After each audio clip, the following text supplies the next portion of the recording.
விவசாயம் பண்றாங்க பாருங்க, அதுல இருக்கிற மகிழ்ச்சியே வேற. அங்க அந்த தோட்டத்துல உட்கார்ந்து இருக்கிற அந்த சுகமே வேற. அப்படிலாம் நெறைய எல்லா விதத்திலயும் நம்மளுக்கு உணர்வுபூர்வமா நம்மளுக்கு மகிழ்ச்சி கிடைக்குதுன்னு தான் நம்ம சொல்ல முடியும்.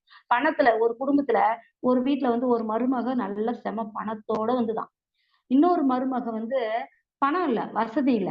ஆனா அந்த பொண்ணு பாத்தீங்கன்னா, ரொம்ப நற்குணமும், அடக்கமான ஒரு பண்பும், இனிமையான பேசுற ஒரு குணமும் இருக்கிற மருமக வந்தா, அந்த குடும்பத்துல எந்த மருமகளால மகிழ்ச்சி கிடைக்கும்னு சொல்லுங்க? பணம் வச்சிருக்கிற மருமகளால வருமா?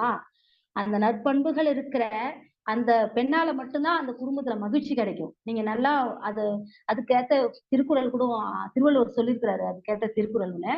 "பணி உடையன் இன்சொலன் ஆதல் ஒருவற்கு அணியல்ல மற்று பிற" அப்படின்னு சொல்லியிருக்கிறாரு.